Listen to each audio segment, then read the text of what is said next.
Welcome to Thursday, November 3rd, 2022. This Day Weather Podcast brought to you by Cowboy State Daily. Check them out at cowboystatedaily.com for the most original Wyoming news information in the Cowboy State. Also brought to you by Chugwater Chili. Go to chugwaterchili.com. You're going to have some opportunities here over the next couple of days to go online because traveling is going to be difficult in some areas here real soon. Get 20% off using code at checkout of Chugwater Don and stock up on their Chugwater chili seasoning.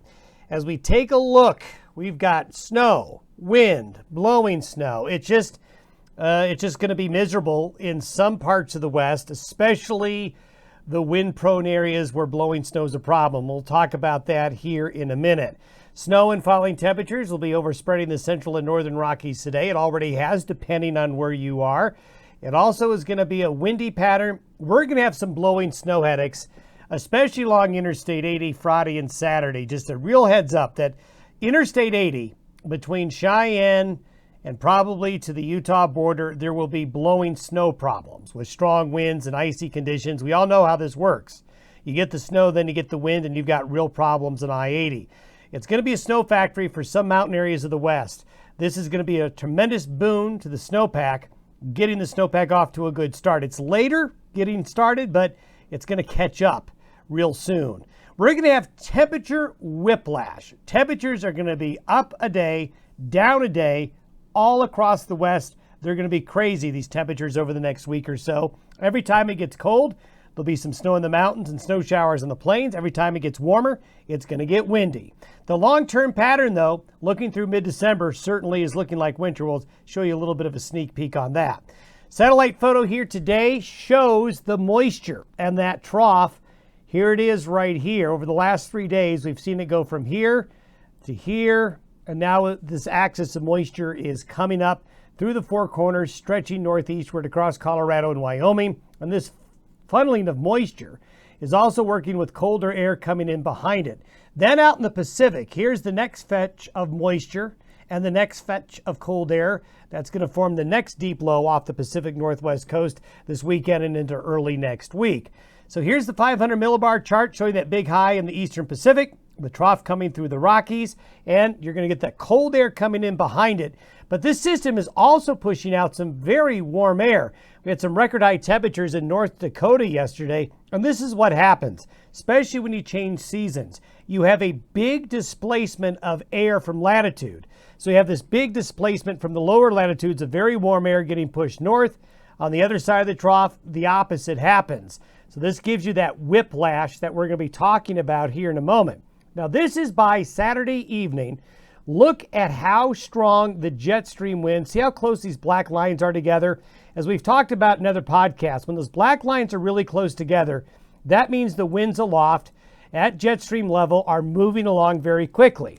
We've also talked about when these winds are perpendicular to the north-south trending mountain ranges of the West, that causes a wave feature that then goes like this and then causes very strong winds along and east of the Continental Divide. And this is what's going to happen. We're going to have a lot of wind in that area here developing in that Friday, Saturday time frame, and hence the problems with blowing snow.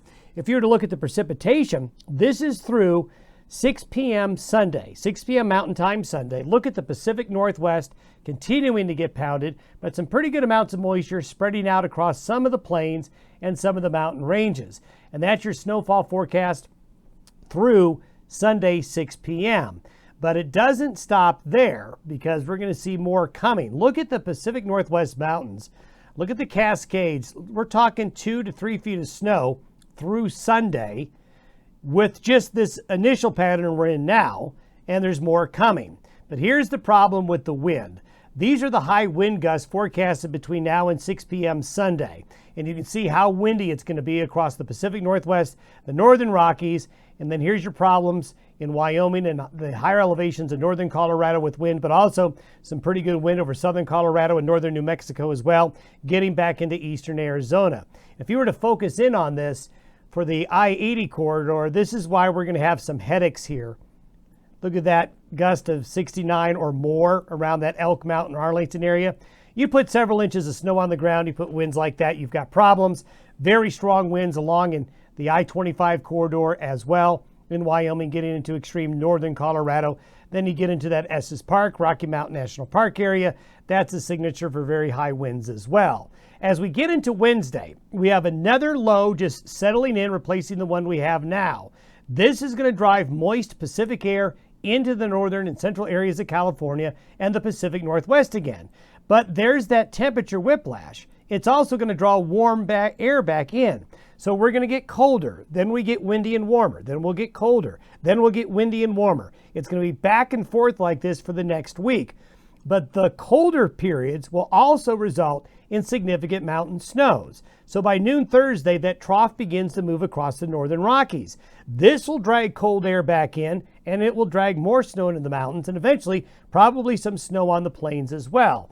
And to give you kind of an example of the weather whiplash with temperatures, these are the temperature anomalies by 6 p.m. today. This is by noon Saturday.